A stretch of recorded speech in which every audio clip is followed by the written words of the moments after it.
Right now on the National Weather Desk, as the Northeast prepares for the possibility of more snow, New England communities struggle to clear roads following this week's blizzard. Residents are just hoping plows will come through their side streets soon, as some are still untouched. Dangerous wildfires are burning in Texas. From East Texas to West, they're all over the state right now. They're also burning in Florida, where the drought is the worst the state has seen in decades. Cold fronts that would typically bring steady winter rain haven't delivered much moisture. It feels like spring in Washington state, where a mild winter had flowers blooming. Some are hopeful winter will wake up in March. And what is the best way to clear snow and ice off roads? We have the results of brand new research. From our nation's capital, this is the National Weather Desk. Good morning and welcome to the National Weather Desk. I'm Angela Brown. As the Northeast digs out from the blizzard of 2026, more snow could be on the way early next week. Now, Arctic air will collide with warm, moist air, potentially setting the stage for another round of snow. The flakes could start as early as Sunday from the Midwest into the Northeast. The good news here is that we are probably talking about a few inches of snow at the most. All this comes as people in Rhode Island and Massachusetts are working to reopen streets. Molly Levin shows us how National Guard members are helping out in Providence. Rhode Island National Guard's 118th Military Police Battalion grabbing a shovel and showing up on Broad Street Wednesday, digging out hydrants, bus stops, and sidewalks. We're starting off on Aldridge Street, going down on Broad Street, just to remove any snow to allow for pedestrians to be able to travel. This effort after guardsmen cleaned up a senior living community in South Kingstown Tuesday. We have 30 total soldiers that are on state active duty activation currently. As for what future operations are next for the National Guard, depending on the missions that are dictated, depending on the snow removal operations, the unit is prepared. And meanwhile, on the east side. And it's kind of scary, I worry about him in an emergency because he kind of loses his footing. Residents are just hoping plows will come through their side streets soon, as some are still untouched. Crews crossing state lines from Vermont all the way to Rhode Island. We're looking forward to any help we can get. The blizzard of 2026 dumped more than 3 feet of snow onto parts of the Ocean State. Main roads are drivable, but some side streets desperately need work. It's still hard maneuvering around the city. Obviously, there's a lot of piles of snow. God save Rhode Island, please. Neighbors are at the mercy of Mother Nature and the speed of snow removal teams working round the clock to dig us all out. The reinforcements from Vermont, 15 men with heavy machinery, are the first of several out-of-state teams to arrive. The blizzard of 78, crews from Vermont came down here. Since then, do you think this is the first time? Since 78, yes. This is the first time. I guess there's almost 40 inches of snow in some places, and we're ready to tackle it. Ocean State leaders say they're expecting more resources from Pennsylvania on Thursday, and some from Maine, too. How long do we expect these crews to stay in Rhode Island for? They've just said that they'll be here while we need them. I'm expecting that several days. Well, several hot spots are still burning from wildfires in Texas. Officials say the danger is not over, even though some of those fires are nearly contained. Red flag warnings are in effect for parts of the state. Betty Cross has more. Air tankers are dropping low and putting a thick layer of fire retardant across this hill country brush fire. The help came as dozers struggled to get access to the fire. One rolled over. The hill country is just naturally has a steeper terrain. Its soil is naturally more rocky, and so those dozers sometimes have a hard time gripping, and it can cause issues like slipping.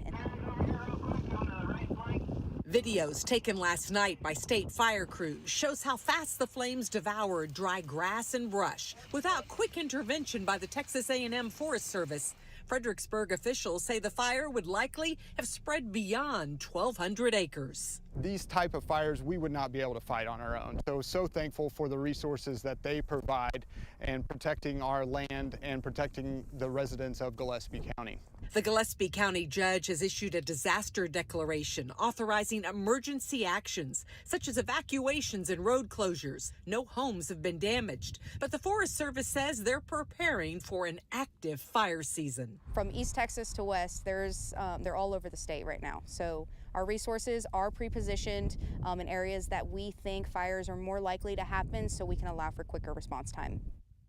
The Florida Forest Service reports more than a dozen wildfires are burning across the Sunshine State this morning as Florida experiences its worst drought in 25 years. The fire in southwestern Florida led to the closure of a highway across the Everglades. Other fires are burning on the Atlantic coast. The smoke and flames from one in Fort Pierce forced wild hogs out of the woods. Meteorologist Marion Caldwell has more on Florida's extreme drought.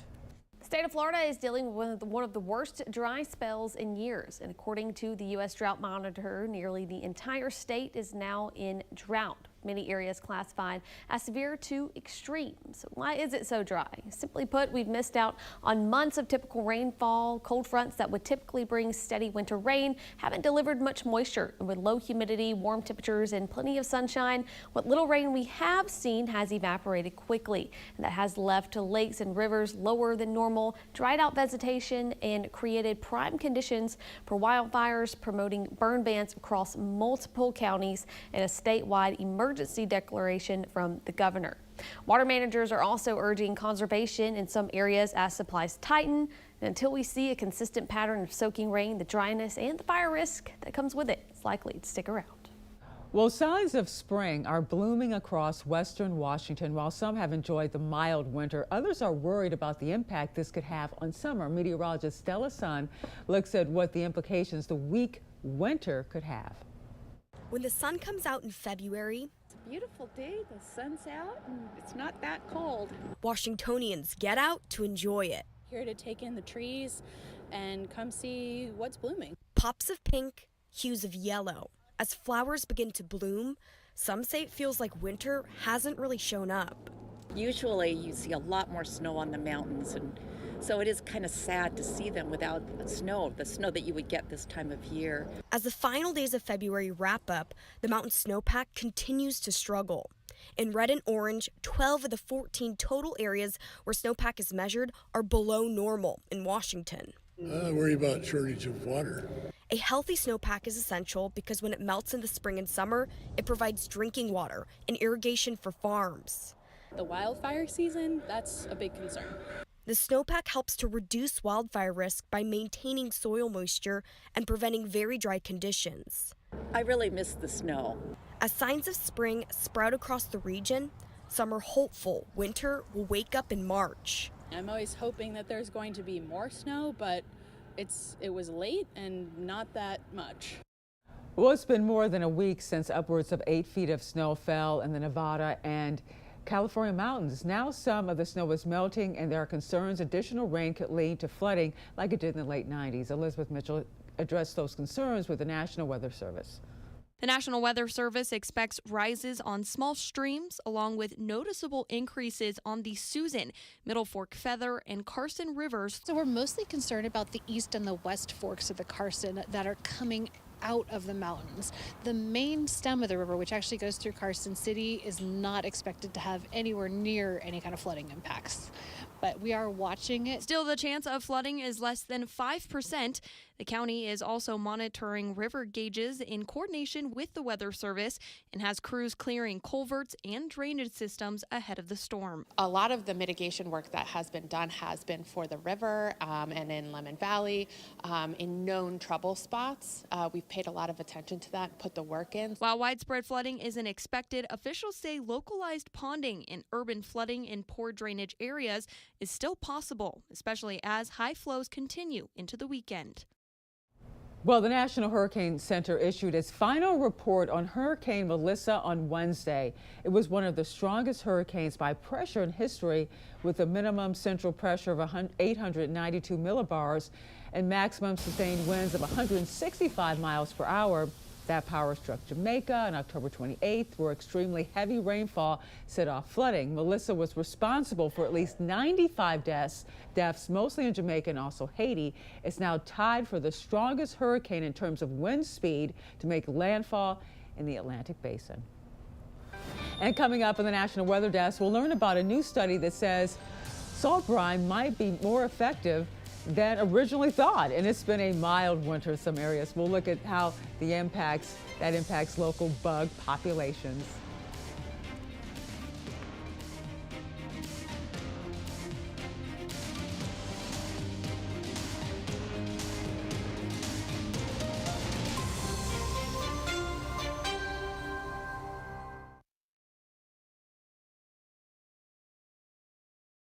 I'm meteorologist Charlie Lopresti with a look at the Northeast. We have bright skies returning to the Northeast today, and temps look seasonable with most towns topping out in the 30s and low 40s. It's really a nice stretch for today, tomorrow, and Saturday. Here we are all this morning. We're starting with full sunshine, but notice a few clouds mixing in during the course of the afternoon. There'll be more clouds down to Connecticut, New York, northern New Jersey, and parts of western New York. It's another bright day on Friday. A cold start, though. Afternoon highs will again be in the 30s. Good Thursday morning, meteorologist Michael Araber with a look at your southeast regional forecast. Rain and storms for Tennessee and North Carolina, and this will gradually fill in for much of Georgia and Alabama and Mississippi during the mid to late afternoon and on into the evening hours. Meanwhile, most of Florida and the immediate Gulf Coast should stay rather dry, but this rain will be moving into Florida for Friday and Saturday. Forecast highs ranging from the 60s from Atlanta north to the 70s from South Georgia down to Central and South Florida.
Weather Window, presented by the National Weather Desk. An aerial view of the Point Judith Lighthouse in Rhode Island under a blanket of snow, and the clear skies made way for this gorgeous sunset at a local park in Bristol, Rhode Island.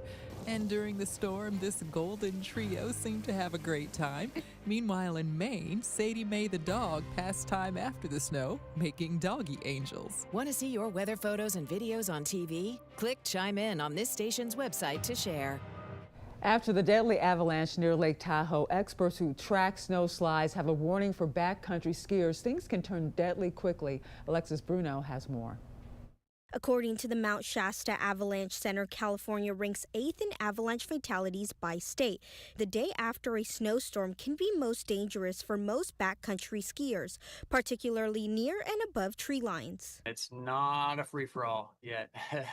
The day after a storm is definitely one to really have those antennas up and be paying attention. Most human-triggered avalanches are often caused by skiers and snowmobiles, so Myers recommends keeping an eye out for red flags like recent avalanches, recent heavy snow, recent heavy wind, cracking in snowpack, and rapid warming. If you're starting to see something different while you're in the backcountry, observing red flags that maybe weren't mentioned, to heed those warnings and adjust your path of travel. Reading Sports Ltd sales associate Chris Stein says never go backcountry skiing alone and always carry 3 essential items. Beacon, it helps you get found if you ever get buried, and then a probe and a shovel. If you actually come across someone who's buried, you can actually get them out. Using brine on roads ahead of winter weather is one of the most visible ways road treatment has changed over the years. Now a new study shows that brine may be just as effective when applied directly on top of snow and ice. Green Bay meteorologist Phil DeCastro has more. They're ubiquitous in the winter months these days. White lines of dried brine appearing on roads anytime wintry weather appears in the forecast. This pre-treating isn't anything new, and it already saves on salt usage. But now, the Wisconsin Department of Transportation has new data on how that same brine might work if applied directly to snow once it falls, as opposed to using granular salt. And they focused in on real-world driving impacts. with this study, what we would like to show to the traveling public is the benefits of the brine that is directly affecting their day-to-day travel. The three parameters are the pavement friction and the vehicular speed and the time to bare wet pavement. Emil Juni is a winter maintenance engineer with the Wisconsin DOT. He says that in Wisconsin, the DOT itself doesn't do any treatment of roads in the winter. It's all done at the county level. So he hopes that having hard evidence in hand will lead to more county highway departments adopting this practice. It is actually working, and this study shows that with similar performance, right, in all three parameters, and yet we're using, nominally 40 to 72% less salt, which is pretty big difference.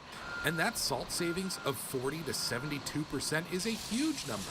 In 2022, we spoke with Steve Grenier, who at the time was the Director of Public Works for the city of Green Bay. This direct application to already fallen snow could result in a big boost on top of what he said the city was already saving using just pre-treatment. I don't think we're out of the ballpark if we say that we've probably seen a 2,500 ton reduction. We're probably between that 25 and 30% reduction. Okay. All right, so not a drop in the bucket. Absolutely not. It's a very substantial amount. It's a winning combination for both budgets and the environment.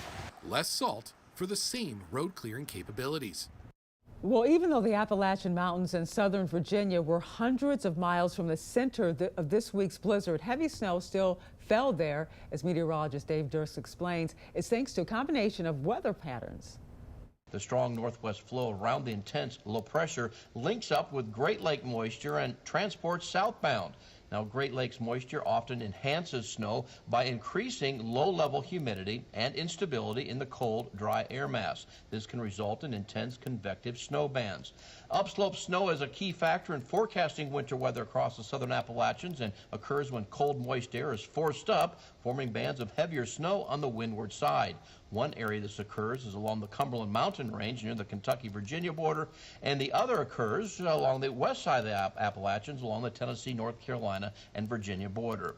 The end result are scenes like these. Heavy snow, while at the same time downwind locations, like in the Tri-Cities, only received a dusting to around an inch. Well, as part of the nation braces for a windy spring season, tree cutting experts are prepared to be booked and busy, but they're also urging homeowners to prevent the risk of falling trees, which can lead to costly damage. Emily Schmalz reports from El Paso.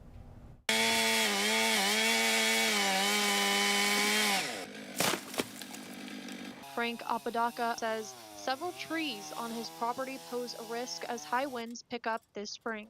He says the trees were rotting from inside, making a fall a matter of when, not if. Apodaca hired a tree service to remove them, even though they've been part of his property for decades. It's a shame. I hate to take them down because of the history, but we've got to mitigate the risk of them falling.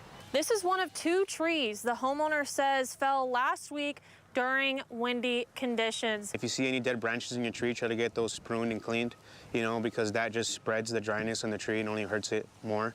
Peak windy season typically hits in March and April, when fallen trees and branches become common. Owner of Next Tree Service, Kevin Flores, says this is the busiest time of year for his business, and regular pruning and trimming can prevent from damages. Is it pruning a tree? You're doing it for the health of the tree. And now to Cedar Rapids, Iowa, where recent temperatures reached 70 degrees. Yes, it threw some folks for a loop. The weather whiplash also confused the bugs. So will this have an impact on the bug population when the real spring finally shows up? Meteorologist David Holtman has that answer. Every insect responds differently to the winter. Some don't emerge until a certain amount of daylight has been reached, and others are affected by these warmer temperatures. As a general rule, insects start to emerge after an extended stretch of temperatures above 55 degrees. We've had 6 days of temperatures above that threshold with our fall spring. Unfortunately, winter has made its return and temperatures dropped down to the single digits and even below zero in some locations. So did this wild temperature swing harm the bugs that already have emerged? The populations are definitely impacted. I mean, technically speaking, even losing, one individual out of every 50 is an impact on the population, but it's not really going to impact what we're seeing on a day-to-day. So yes, it is impacting those populations, but is it significant enough to notice? Most of the time, probably not. Zach Shum mentions that years when our winters are consistently warmer can do similar damage, if not even more damage to the insect population, compared to the wackiness of this winter. A time now for a short break, but first we take to the skies over New Orleans.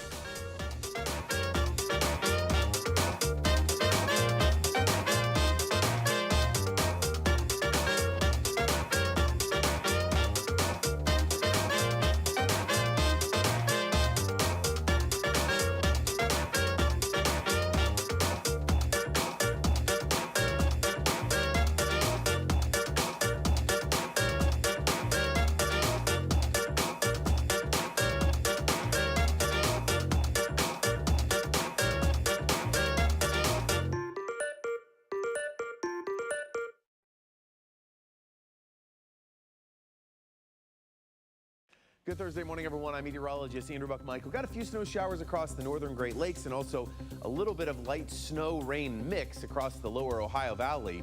Look at this tomorrow. We're dealing with some nice weather for your Friday. A lot of us warming up more for Friday. And then as we get into your Saturday, got a little clipper sliding its way through with a band of some snow possible on Saturday, but still really warm across the south.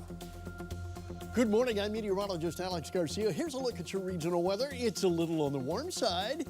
Early in this morning, the only cool spot we've got going on is up here in Amarillo at about 42. Everybody else sitting in the 50s and into the 60s. We've got a cold front coming through. It's not bringing much rain, just a little out toward Louisiana and East Texas. Mostly dry air and fire weather concerns for the rest of the day. I'm meteorologist Alex Garcia. That's a look at your regional weather. Well, hi there and a good Thursday morning to everybody. I'm meteorologist Shannon O'Donnell. Out west, we continue to balance out all of the cold out east. Look at how warm it's going to be for spring training baseball in the Valley of the Sun. Back to 90 in late February in Phoenix, so toasty warm for anybody visiting. Upper 40s around Spokane, a pretty 68 out of San Francisco. Big area of low pressure staying well offshore, so the I-5 corridor mainly dry. And that's the scene from here.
You are watching the National Weather Desk.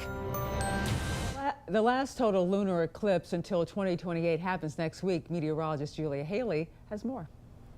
Lunar eclipses occur during a full moon when Earth moves directly between the sun and the moon. The eclipse begins at 3:44 a.m. Eastern as the moon enters Earth's outer shadow. By 4:50 a.m., the partial eclipse begins, and it will look like a bite is being taken out of the moon. Totality begins at 6:04 a.m. The entire moon will be inside Earth's darker inner shadow, the umbra, glowing a deep coppery red. That red color happens because sunlight filters through the Earth's atmosphere. Blue light scatters away, leaving red and orange tones to illuminate the moon. Totality ends at 7:03 a.m. Eastern, and the eclipse wraps up by 9:23 a.m. But here's the catch. Not everyone will see the same thing. Although a partial eclipse will be visible nationwide, the best totality viewing will be toward the west coast of the United States. The eclipse will be harder to see in the eastern United States due to the moon's low angle on the horizon.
And thank you so much for joining us. I'm Angela Brown. Make it a great day, and I'll see you right back here tomorrow.